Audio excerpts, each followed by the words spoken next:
Påvirkning af en hjerterytme hos en Daphne. Formålet er at forsøge, eller den øvelse, det er at undersøge forskellige stoffers indflydelse på hjerterytmen hos en Daphne. Den korte teori, den ligger hos Daphne, dyret vi ser herovre til højre. Daphne, det er et krebsdyr, og Daphne den vælges, fordi at man kan nemt se hjertet hos en Daphne. Hjertet det ligger lige her. Daphne den har kun et hjertekammer, og hvor blodet det tilføres, og blodet det strømmer så også via pumpeaktivitet ud i resten af kroppen. Daphne den er sådan set en blodår, og det føres via muskelbevægelser hernede fra rundt i kroppen på Daphne. Forsøgets fremgangsmåde er tegnet her. Vi har Daphne, vi ligger på et objektglas, som så overføres til et mikroskop. Og Daphne den tilsættes først vand, så vi kan få en hjerterytme. Den gennemsnitlige hjerterytme, der arbejdes med i dette forsøg, det er 97,34 slag per minut. Derefter så tager man lidt af væsken væk, og der tilføres et nyt stof. I det her tilfælde startende med nikotin. Herefter så måles hjerterytmen ved at tælle i 30 sekunder, eller i 10 sekunder, og slaget på Daphne. Og der tilsættes så et nyt stof per gang. De resultater, der er fået, de er udregnet gennemsnitligt. Den gennemsnitlige udregnet, for eksempel her udregnet ved nikotin. Vi har altså først målt 51 slag per, på 10 sekunder. Så er der målt 57 slag på 10 sekunder og 54 slag på 7 sekunder. Det er altså 162 slag på i alt 30 sekunder. Det divideres med 3 for at få den gennemsnitlige slag per 30 sekunder. Det ganges med 2, så vi får det per minut. Altså hos nikotin er det 108 slag per minut. Her der ses et skema over resultaterne. Først så har vi herover kontrollen med vand. Det ses her først de 50 slag, 50 slag, 49 slag og et gennemsnit på de 97,34 slag per minut, som det altså tages udgangspunkt i.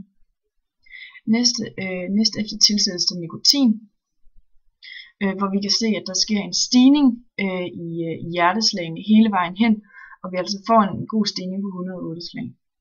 Der tilsættes paracetamol, der er muskelafslappende, og vi får altså en nedsætning, ret kraftig nedsætning på 85 fra de 100, eller udgangspunkt i 97, får vi altså en på lige hvis der er 85,3. Og sådan kan vi altså se det hernede af. Diskussionsspørgsmålene.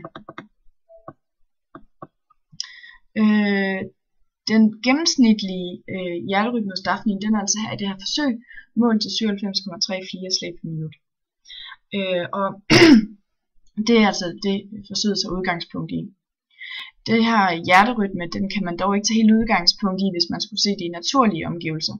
Fordi at de omgivelser Daphne befinder sig i laboratoriet kan have stresset den. Først så befinder den sig i et kulturglas, hvor der ikke er 100% naturlige forhold. Det er ikke det samme økosystem, som der er i en sø eller en åløb, eller hvor den ellers lever. Og så er der en efterfølgende flytning til objektglasset, der også kan have haft en stressende faktor på Daphne. Men der er altså forskellige virkninger fra de forskellige stoffer.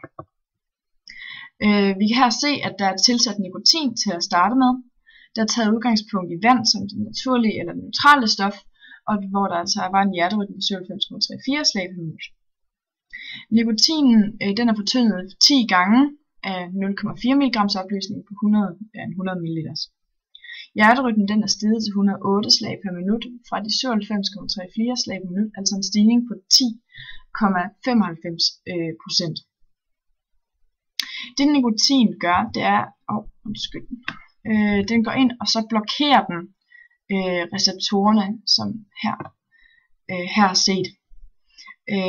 Her kan vi se, at nikotin går ind og blokerer de receptorer, hvor der ellers skulle være signalstoffer. Når de her signalstoffer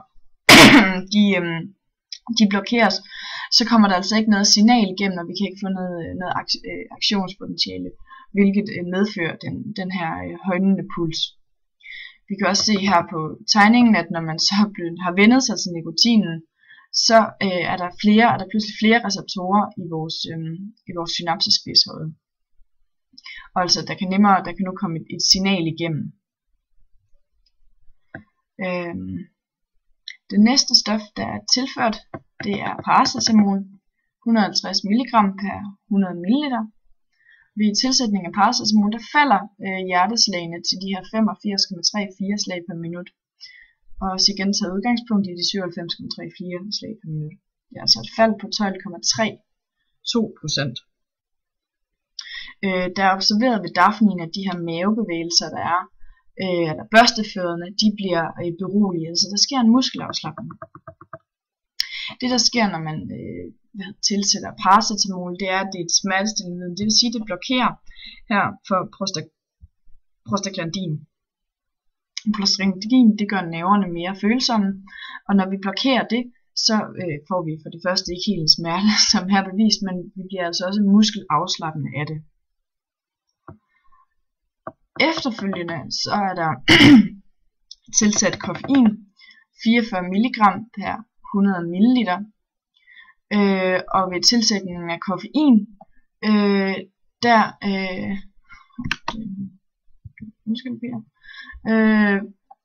har vi en hjerterytme på 92 slag per minut. Altså der kan godt stadigvæk være en virkning af paracetamol, derfor har vi måske en helt stor effekt af koffeinen. Der er altså sket et fald fra de 97,34 neutrale slag til 92, altså et fald på 5,5%. Der er observeret ved dafnin, at den nu spjætter og har lidt nogle spasmagtige bevægelser, fordi der altså kommer gang i systemet. Koffein det går ind og påvirker CNS, altså centralnervesystemet. Det blokerer for adenosin, og det får altså binyrerne til at frigive adrenalin. Og når det her det sker, så bliver vi får et flugtinstinkt, og vi bliver mere påvirket af det. Derudover så frigiver der glukose i hele kroppen, så vi får noget ekstra energi til at kunne flygte. Det er altså adrenalinen, der får den her effekt. Derudover så sker der også en frigivelse af dopaminen, som også kan siges at være man undersøger i øjeblikket, om det kan være en afhængighedsfaktor i koffeinen. Men det der sker, når vi altså tilsætter koffein, det er, at de sætter sig på de receptorer, hvor at, som ses her, koffein, som man ser her, går ind og sætter sig på de receptorer, hvor der oprindeligt skulle have siddet adenosin. Og det forårsager altså den her,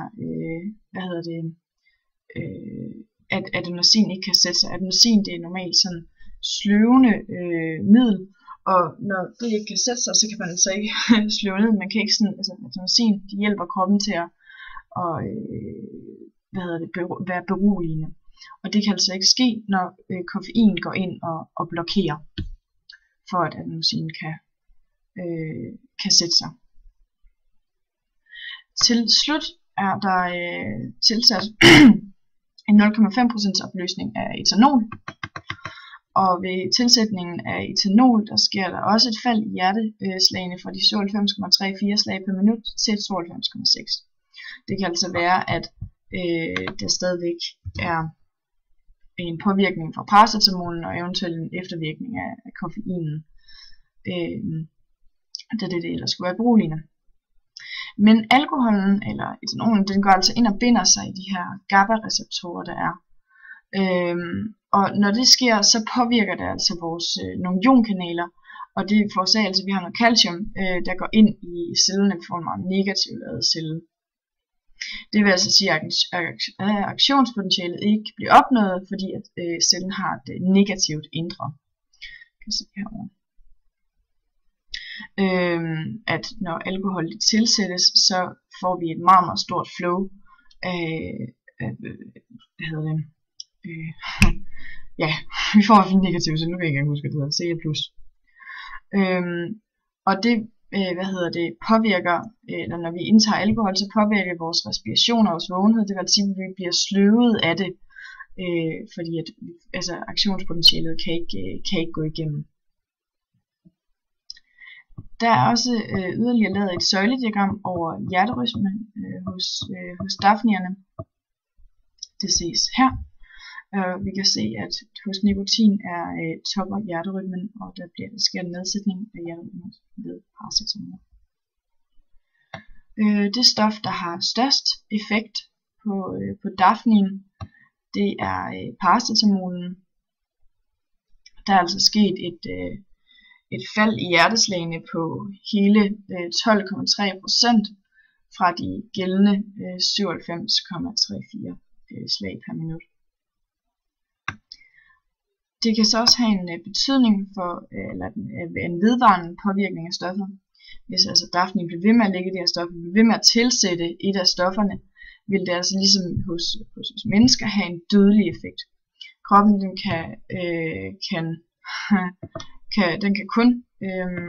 den kan kun håndtere en vis mængde af stoffet, og hvis vi så får over den her mængde, så bliver det selvfølgelig altså til en forgiftning, og senere døden, hvis der ikke sker noget med den her forgiftning.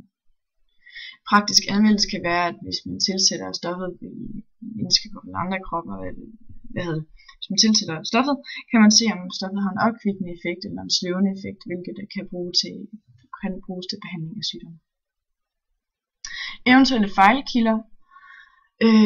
Under forsøget blev daflinen ikke lagt i vand imellem tilsætningen af de forskellige stoffer, og det kan have påvirket hjerterytmen. Altså, den har ikke ligesom sådan, den har ikke lige fået noget ro til at blive klar igen til en ny tilsætning. Og hvor forsøget med tilsætning af etanol, der kan daflinen stadig være påvirket af koffein. Omvendt ved koffein forsøget kan den være påvirket af paracetamol igen. Det skyldes altså, at dafnin ikke er lagt i vand efter eller mellem de forskellige tilsætninger af stofferne. Og det kan altså påvirke hjerterytmen.